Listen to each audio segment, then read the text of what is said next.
I've discussed audio integration a few times before, but this one's all about the music.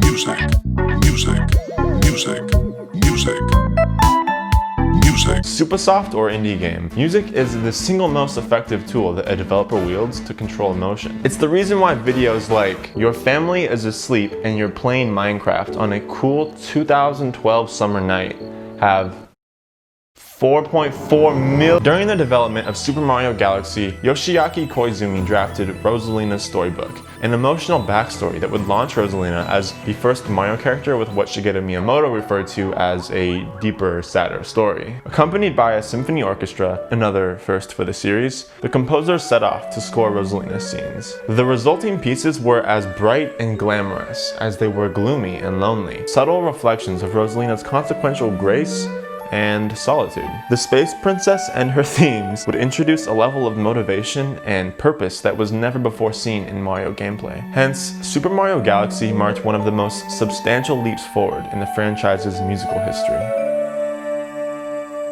In broader context, original soundtracks from games are constructed upon underlying themes, characters, and conflicts, factors which can be consolidated into what project managers call a creative brief. This overall guide outlines everything from audience and tone to art styles and budget. It's basically a document that's used to establish creative alignment between all parties involved in creating a piece of media. I recently had the opportunity to sit down with Zach Abramson, a veteran composer known for his work on the Just Cause series. When everybody's looking at the same document, the same images, and the same words, you can build a scaffolding which supports the entire project. Creative briefs play a particularly important role for composers, as music has the capacity to mimic emotions and guide players through scenes and narrative like few other mediums can. Think The Legend of Zelda.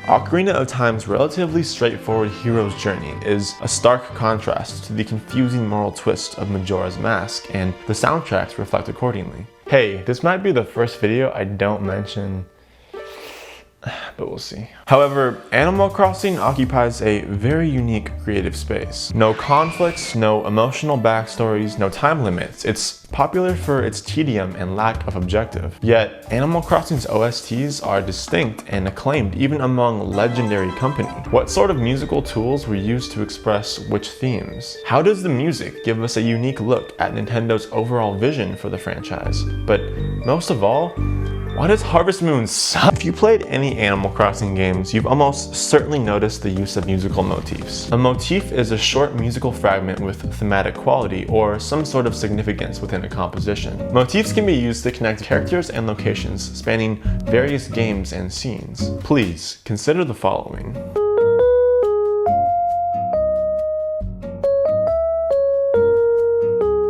Whether you're reminded of first setting foot in Nook's Cranny on GameCube, or the crushing anxiety of a 5,000 Nook mile mortgage, this musical phrase has been effectively associated with Tom Nook and his various enterprises through at least 18 tracks in 5 games. I don't know, I'm just guessing. This correlation helps create empathy for the character, which I would argue is especially important in a game that emphasizes community. Similarly,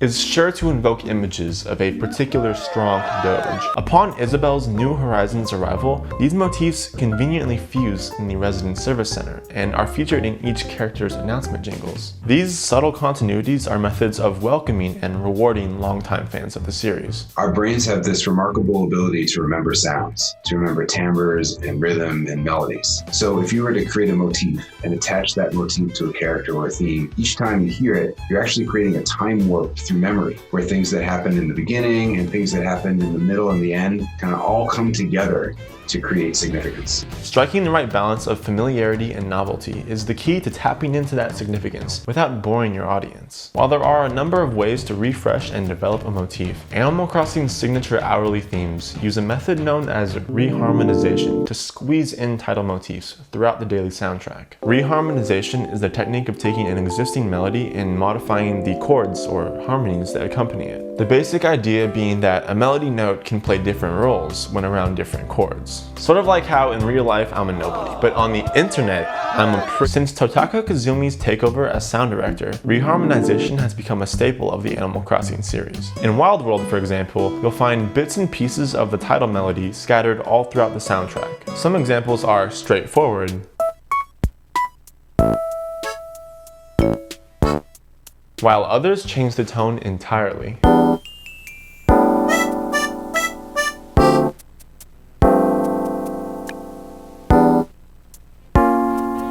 New Horizons goes further down this path than any previous games. From daily themes to radio jingles, Animal Crossing's title melody is heard in such a wide variety of context it becomes more than just a nuance. It's the pattern or the seams from which the entire soundtrack is woven.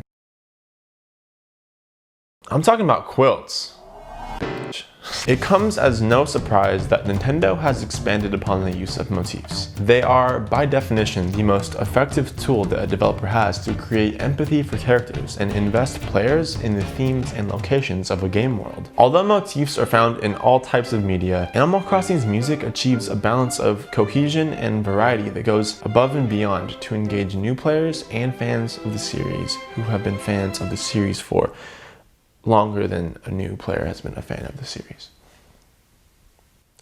While a motif naturally carries emotion or objective, the result of that melody can vary depending on the instruments and sounds used. Say a piano versus a full orchestra. However, Animal Crossing's OST is known for being minimal. I'm talking like lo-fi, chill vibes, Minecraft, study beats, rainy jazz beats, Ghibli beats, you got Zelda beats, Nintendo beats, Poke and chill beats. I'm talking minimal. Beats by Dre. Featured instruments include bass, piano, guitar, and a drum machine. However, New Horizons opted for an acoustic kit, sort of completing that jazz rhythm section. Notably, most songs also add an extra lead voice, played on something like an accordion, synth, or horn. But beyond this, Animal Crossing's sound design and instrumentation tends to be very deliberate. Composers lean on the associative power of sounds like sleigh bells or chimes that drive home certain themes or scenarios. Likewise, if you were totally oblivious, the New Horizon theme's ukulele and bongo might be enough to guess with reasonable confidence that this game is set on an island. And while that may seem obvious, this link emphasizes the installment-specific themes of freedom and customization. They represent the increased capacity to do whatever you want, whenever you want. Whenever you want. Animal Crossing's tension curve is relatively flat. However, sound selection is also used to highlight moments that divert from that typical atmosphere. For example, the Wasp chase tune uses percussion unlike anything else in the game, and that alone is enough to incite panic. It's effective not because fast percussion is a sound that we associate with wasps, but because the rate of transient sounds so sharply contrasts with the rest of the score. On the other hand, the toy-like synths used for the emergency escape service and the insect-sting fanfare are enough to make you feel like a dum-dum stupid head. Both of these examples stray from the context established by the rest of the soundtrack in order to create a tension. And when you consider a game like Breath of the Wild, hold on.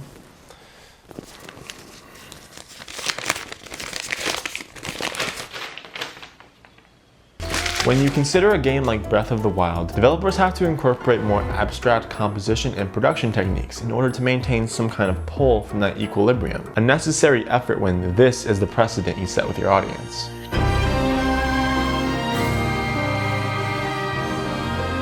Animal Crossing's limited scope of sound selection gives developers power to control dynamic with the subtlest variations, opening up space for tasteful composition and careful development of melody and harmony. Kind of like a quilt that shines not by the color of its thread, but by the intricacies of its patterns.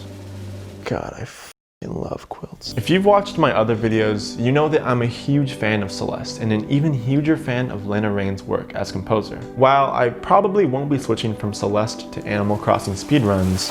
Oh, no way. Is that it?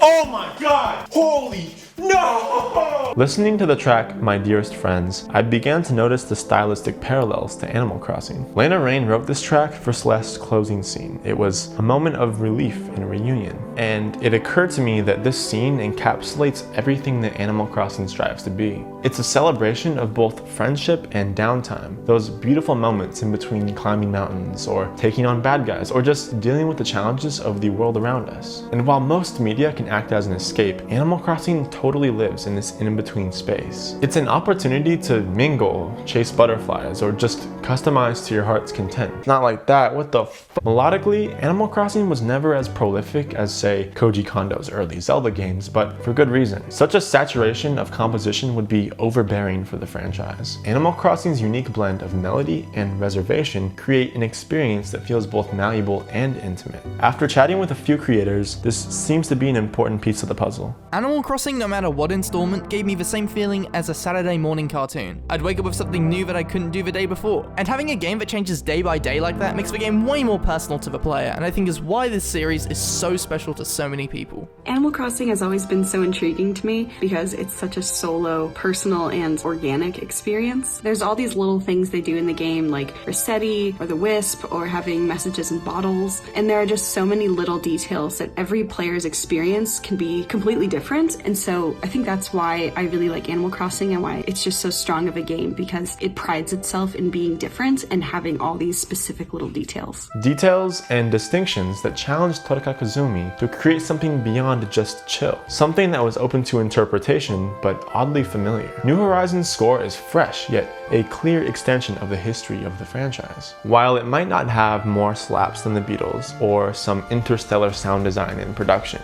Animal Crossing's music finds success down a path entirely of its own. Just as a quilt finds individuality in the subtleties of its design.